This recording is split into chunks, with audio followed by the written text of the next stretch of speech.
تربیت کرنی چاہیے کہ کل ہماری اولاد جہنم میں نہ جائے، ہر کسی کی خواہش ہونی چاہیے اللہ رب العزت مجھ سمیت سب کی اولادوں کو فرما بردار بنائے۔ تو رب کا قرآن فرماتا ہے یا ایھا الذین آمنوا قوا انفسکم، اللہ کا قرآن فرماتا ہے ایمان والو، اپنے آپ کو، اپنے نفس کو، اپنے آل خانہ کو، اپنی اولاد کو، وَأَهْلِيكُمْ نَارًا، رب کا قرآن فرماتا ہے اے ایمان والو، اپنے آپ کو بھی، اپنے آل خانہ کو، مراد اپنے آل خانہ سے اپنی آل اولاد کو، رب کا قرآن فرماتا ہے جہنم کی آگ سے بچا لو۔ اے میرے اللہ نے جہنم کی آگ سے اپنی آل اولاد کو کیسے بچانا ہے، کیسے نکالنا ہے، کیسے اپنی آل اولاد کی تربیت کرنی ہے کہ کل قیامت والے دن جو تو نے ہمیں آل اولاد دنیا میں دی ہے، ہماری آنکھوں کی ٹھنڈک بنایا ہے اسے۔ اے میرے اللہ، میری بھی خواہش، ہر شخص کی یہ خواہش ہے کہ اس کی اولاد دنیا میں بھی کامیاب ہو، آخرت میں بھی کامیاب ہو، دنیا میں بھی سرخرور ہے، آخرت میں بھی سرخرور ہے، دنیا میں بھی اسے تکتی ہوا نہ لگے۔ ہر ماں باپ کی یہ خواہشیں ہوتی ہیں میرے اللہ، میں کبھی پسند نہیں کروں گا میری آل کو کل قیامت والے دن جہنم میں جلایا جائے۔ تو پھر میں نے کیا کرنا ہے، میں نے عمل کیا کرنا ہے، میں نے اپنی آل کو کیسے بچانا ہے؟ سب سے پہلے تو یہ بات یاد رکھیں کہ مجھے ایسے اعمال کرنے ہیں، اگر میں خود کل قیامت والے دن جہنم میں جل رہا ہوں گا، میں اپنی آل کو کیسے بچا پاؤں گا؟ اگر دنیا میں نے خود رب کی نافرمانیاں کی ہوئی ہیں، میں کل قیامت والے دن اپنی آل کو کیسے بچا پاؤں گا؟ اگر میں خود دنیا میں نماز نہیں پڑھتا، میں اگر اپنے بیوی بچوں کو کہتا ہوں نماز پڑھو، وہ کیسے نماز پڑھیں گے؟ اس لیے کہ اولاد کی تربیت کا جو پہلا مرحلہ ہے، اولاد کی تربیت کا پہلا مرحلہ تو یہ ہے کہ سب سے پہلے آپ اپنی اولاد کے سامنے خود رول ماڈل بنیں۔ رول ماڈل کیسے بنیں گے؟ رب کے فرمان کے مطابق چلیں گے، رب کے رسول کے فرمان کے مطابق چلیں گے۔ اگر گھر میں ہر ٹائم بے حیائی کی باتیں ہوں گی، گال گلوچ ہوگی، اگر آپ کے گھر کے اندر ہر ٹائم فلم اور ڈرامہ چل رہا ہوگا، کبھی یہ توقع نہ رکھنا کہ آپ کی اولاد کہیں آپ سے قرآن بن جائے گی یا دین کی محبت لے کے آئے گی، لیکن آپ کی اولاد کے سامنے اگر دین کی باتیں ہوگی، اگر آپ کی اولاد کے سامنے اگر قرآن کی باتیں ہوگی، اگر آپ کی آل کے سامنے اسے یہ بتایا جائے گا کہ ہمارے پیارے نبی علیہ السلام اپنے بچوں سے، لوگوں کے بچوں سے بڑی محبت کیا کرتے تھے، بچہ سوال کرے گا یہ محمد رسول اللہ کون ہے؟ آپ نے بتلانا ہے یہ محمد رسول اللہ کون ہے۔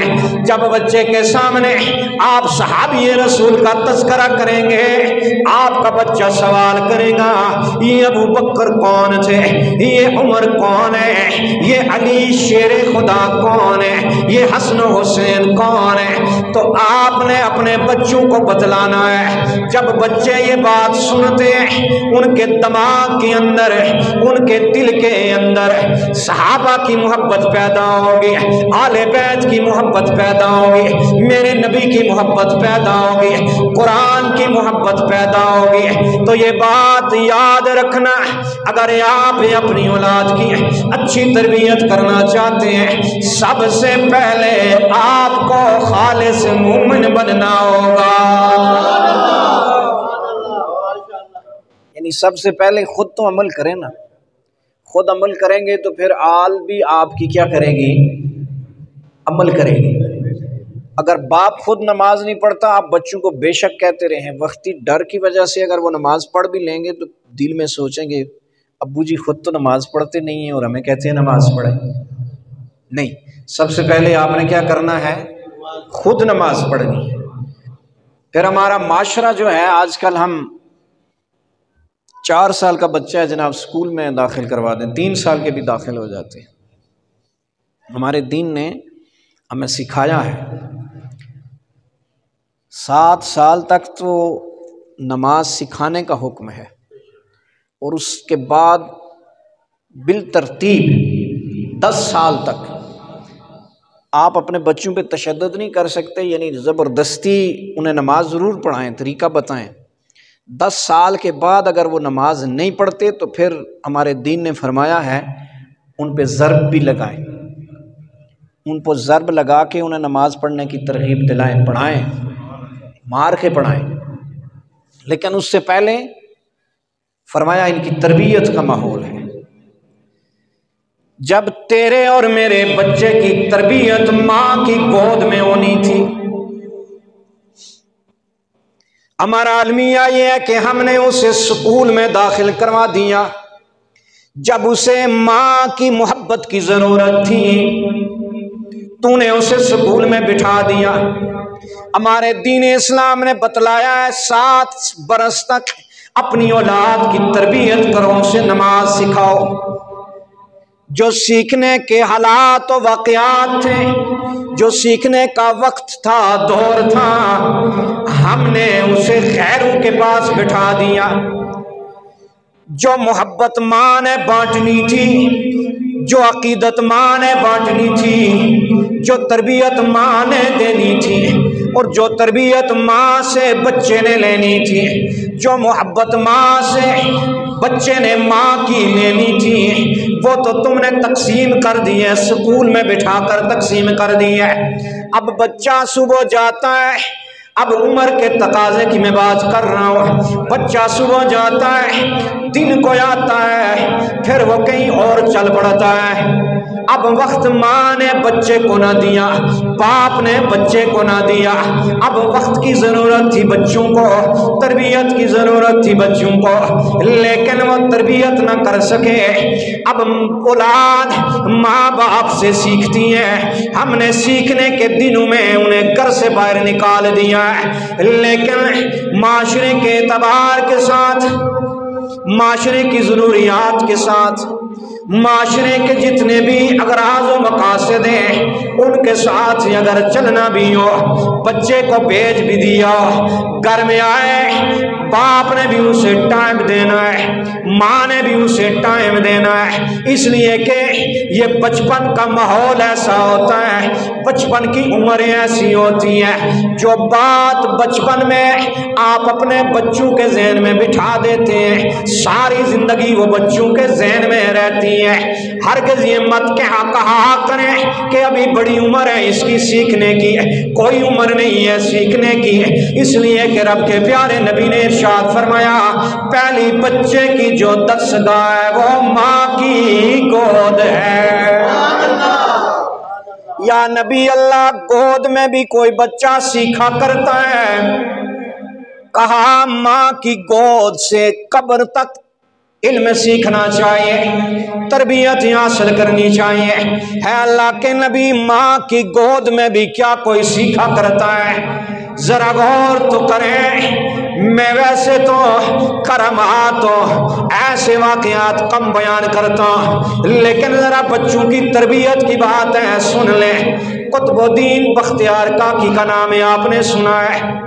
آپ کی ماں اپنے استاد کے پاس، حافظ صاحب کے پاس لے کے جاتی ہیں اپنے بیٹے، یعنی قطب الدین بختیار کاکی کی میں بات کر رہا ہوں.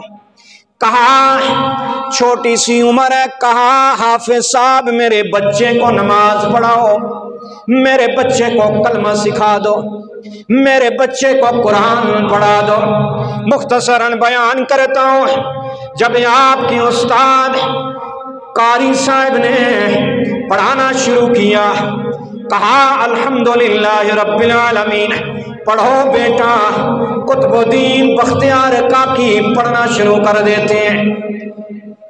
آپ اپنے استاد سے مخاطب ہو کر کہتے ہیں اے میرے استاد محترم یہ تو مجھے آتا ہے، مجھے ذرا آگے پڑھا دیں۔ آگے پڑھانا شروع کیا، کہا یہ تو مجھے آتا ہے، الف لام میم بھی مجھے آتا ہے، ذرا آگے پڑھا دیں۔ یہاں تک کہ 15 پارے قطب الدین بختیار کاکی اپنے استاد سے مخاطب ہو کر کہتے ہیں یہ میں نے پڑھے ہوئے ہیں، مجھے ذرا پڑھا دے۔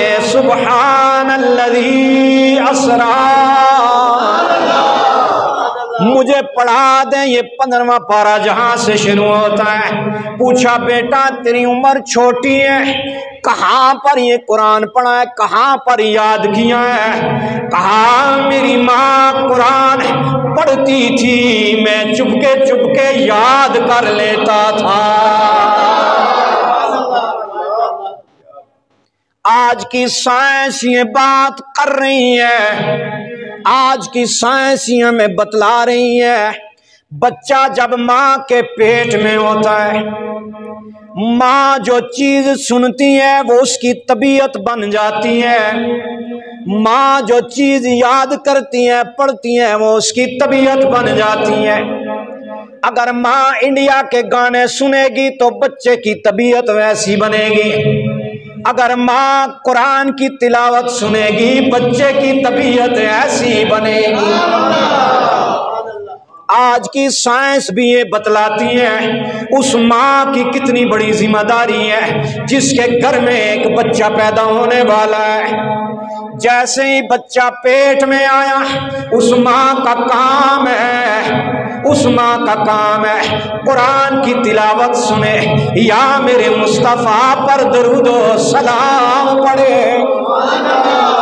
جب بچہ پیدا ہوگا بچہ بھی قرآن سے محبت کرنے والا ہوگا، اور یہ مشاہدے کی بات ہے جو ماں ایسا کام کرتی ہے۔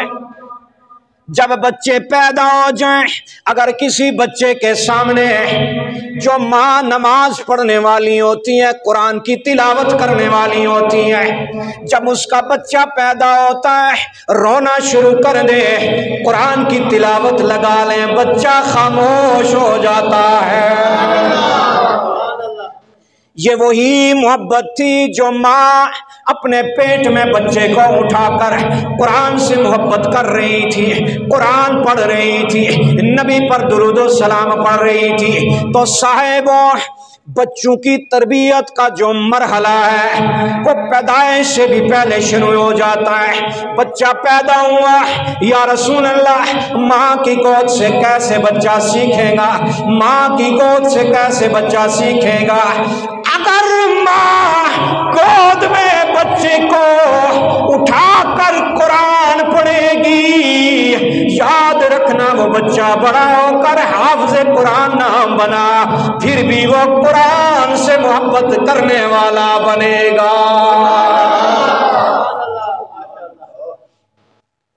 اور اگر گھر میں ڈرامہ فلم یا دیگر معاملات چلتے رہے تو بچے کو قرآن کی محبت اس کے دل میں نہیں آئے گی۔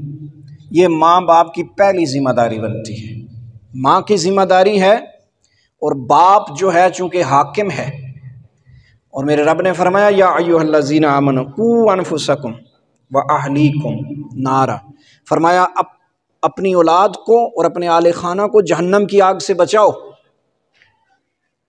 اب اگر ماں اچھی تربیت نہیں کر رہی، باپ حاکم ہے، باپ کا کام ہے اپنی بیوی کو سمجھانا، باپ کا کام ہے اپنی بیوی کی تربیت کرنا، باپ کا کام ہے وہ اپنی بیوی کو سمجھائے یہ میری اولاد ہے، اس کی تربیت تم نے کیسی کرنی ہے۔ اس کو انڈیا کے گانے نہیں سکھانے، اس کو ڈرامے اور فلمیں نہیں بتانا، بلکہ اس کو محمد رسول اللہ کا دین بتانا ہے۔ تو صاحبوں کل قیامت والے دن یہی اولاد میرے اور آپ کے سامنے کھڑی ہو جائے گی، یہی اولاد کل قیامت والے دن کہے گی اے رب کائنات جب سیکھنے کی باری تھی ہمیں والدین نے سکھایا نہیں ہے۔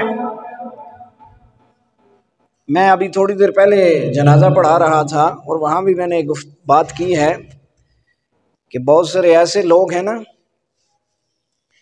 کہ جو باپ کا بھی جنازہ نہیں پڑھتے، بھائی کا بھی جنازہ نہیں پڑھتے، رشتہ دار کا بھی جنازہ نہیں پڑھتے،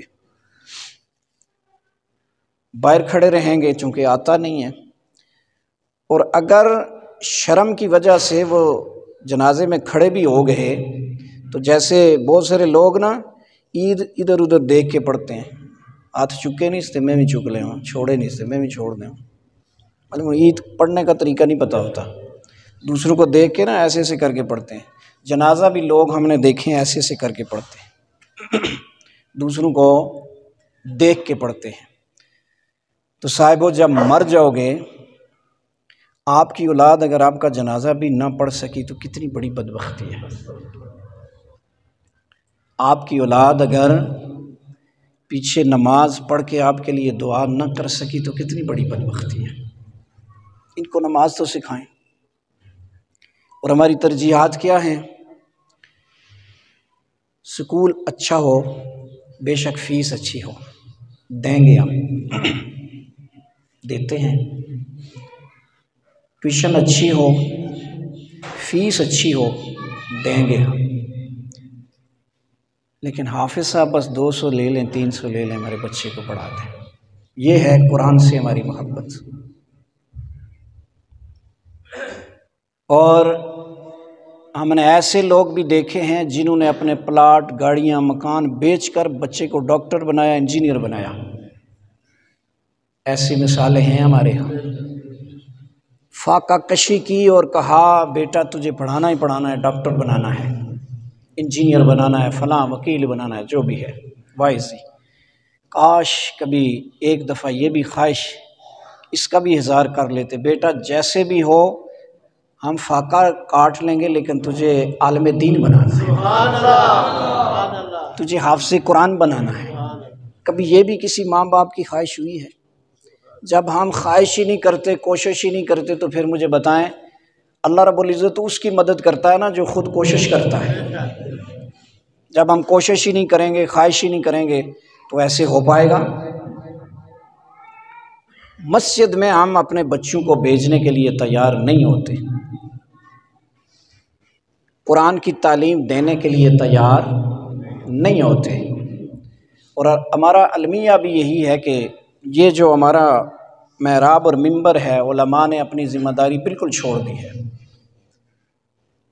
وہ یہ تو آپ کو بتائیں گے کہ جناب ابو طالب نے ایمان قبول کیا تھا یا نہیں کیا تھا، اس پہ تو لاکھوں دلائل دے دیں گے، لیکن وہ یہ نہیں آپ کو بتائیں گے۔ میں اپنی بھی بات کر رہا ہوں کہ آپ نے اپنی اولاد کی تربیت کیسی کرنی ہے، اور میں آپ سے پھر گزارش کروں گا، باپ وہی تربیت کر سکتا ہے نا جو خود تربیت یافتہ ہو۔ آپ کے والدین نے تربیت نہیں کی، ان کے والدین نے تربیت نہیں کی، اور آپ یہی سلسلہ چاہتے ہیں کہ آگے بھی چلے، آپ کی اولاد کی بھی تربیت نہ ہو۔ میرا رب آپ کو متنبہ فرما رہا ہے، خود بھی اپنی آل اولاد کو بھی، اپنے آل خانہ کو جہنم کی آگ سے بچائے، جہنم کی آگ سے بچا لیں۔ تو کیسے بچائیں گے ہم؟ جب ہماری خود اچھی تربیت ہو۔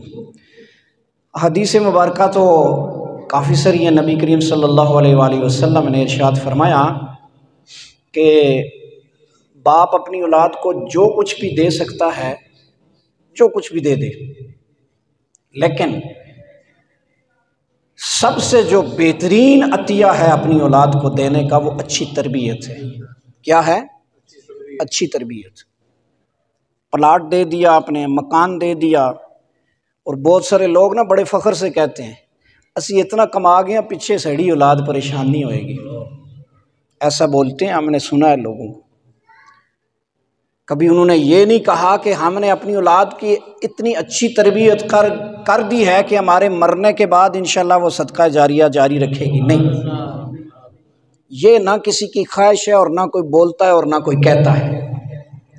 جناب والا میں نے حافظ قرآن بنا دیا، عالم دین اپنا بیٹا بنا دیا، اب رزق روزی تو اللہ کے ہاتھ ہے نا، عزت ذلت اللہ کے ہاتھ ہے، جو اللہ کے ہاتھ ہے وہ ہم نے لے لی ہے، معاذ اللہ، اور جو ہم نے کام کرنا تھا اس کی ہمیں فکر ہی نہیں ہے۔ تو صاحبو اپنی اولاد کی اچھی تربیت کریں، یہ کل آپ کا گریبان پکڑے گی۔ کل بروز معاشر میں پھر آپ سے گزارش کروں کہ اگر دنیا میں آپ اپنی اولاد کو جلتے ہوئے نہیں دیکھ سکتے تو قیامت کی فکر کریں، کل قیامت والے دن آپ کی اولاد جلے گی، خود بھی جہنم میں جائے گی اور آپ کو بھی لے کے جائے گی۔ رسول اللہ نے فرمایا ایک عورت 4 لوگوں کو کل قیامت والے دن جہنم میں لے جائے گی، اور وہ باپ کو لے کے جائے گی۔ بیٹی کہے گی میں برائی کی طرف جا رہی تھی، مجھے اس نے روکا نہیں، میں فلاں کام کر رہی تھی، مجھے باپ نے روکا نہیں، مجھے بھائی نے روکا نہیں۔ اس کا حق بنتا تھا، بھائی کا حق بنتا ہے اپنی بہن کی تربیت کرے اور روکے۔ پھر جب وہ اگلے گھر گئی تو اس کے شوہر کی ذمہ داری تھی، جس کو حاکم بنایا گیا ہے، وہ اس کی محکوم تھی، شوہر نے بھی نہیں روکا۔ تو رب کے رسول فرماتے ہیں پھر اللہ تبارک و تعالیٰ ان سب کو حاضر کرے گا اور ایک ایک کر کے ان سب کو جہنم میں ڈال دے گا۔ یہ کوئی آسان مرحلہ نہیں ہے، اولاد کی تربیت کرنا انتہائی کٹھن اور مشکل مرحلہ ہے۔ اللہ رب العزت میری اولاد کو، آپ کی اولاد کو فرما بردار بنائے، عالم دین بنائے، حافظ قرآن بنائے۔ ہر کسی کی یہ خواہش ہونی چاہیے۔ اب لازمی نہیں کہ آپ عالم دین بنے، کم از کم اتنا تو بنے کہ آپ جو دینی مسائل ہیں وہ تو سکھائیں اپنی اولاد کو، لیکن نہیں سکھاتے، بالکل بھی نہیں سکھاتے۔ میں نے مثال دے دی ہے آپ کے سامنے، 5-5 ہزار روپیہ ہم بچوں کی فیس دے سکتے ہیں اسکول میں، لیکن ہم ایک اچھا حافظ قرآن یا قاری قرآن نہیں رکھ سکتے جو ہمارے بچوں کو صحیح قرآن پاک پڑھنا پڑھانا تو سکھا دے۔ یعنی قرآن پاک ہی پڑھنا نہیں آتا، نماز اگر سنی جائے تو نماز پڑھنی نہیں آتی۔ کم از کم اپنی ترجیحات تبدیل ہونی چاہیے۔ ہم پورے محلے میں، چلے ہمارے محلے میں نہیں ہے لیکن الگ جگہوں پہ ہم دیکھتے ہیں کہ ہم نے ایک چوکی دار یا وہ گارڈ رکھا ہوتا ہے رات کو وسل بجانے والا، آج کل ہیں یا ختم ہو گئے ہیں، اس کو ہم 20-25 ہزار روپیہ لوگ دے لیتے ہیں، لیکن ایک اچھا قاری نہیں رکھ سکتے، ہم مدرس نہیں رکھ سکتے۔ ہماری خواہش ہو کہ جو ہمارے بچوں کو قرآن پاک حفظ کروائے، ہماری ترجیحات میں شامل نہیں۔ اللہ رب العزت سب سے پہلے مجھے عمل کی توفیق عطا فرمائے اور اس کے بعد ہم سب کو عمل کی توفیق عطا فرمائے۔ ایک نسخہ میں آپ کو بتا دیتا ہوں، اگر آپ نے اس پہ عمل کر لیا تو یقیناً آپ کے گھر میں خوشحالی آئے گی۔ عموماً یہ ہوتا ہے کہ ہمارے بچوں کی ایک ماحول ہوتا ہے کہ ہم صبح اٹھتے نہیں ہیں، بچے نماز کے لیے نہیں اٹھتے، یا نماز کے لیے تو والدین اٹھیں گے تو بچے اٹھیں گے نا نماز کے لیے۔ لیکن جو والدین اٹھتے ہیں، آپ نے اگر گھر کا ایک ماحول بنانا ہے نا ڈسپلن کے اندر، تو فجر کے ٹائم سارے گھر والوں کو جگا دیں، بیوی بچے جتنے بھی ہیں سب کو جگا دیں۔ ایک ہفتہ یہ کام آپ کر لیں جو میں ابھی بات کر رہا ہوں، آپ کے گھر کا ماحول بن جائے گا۔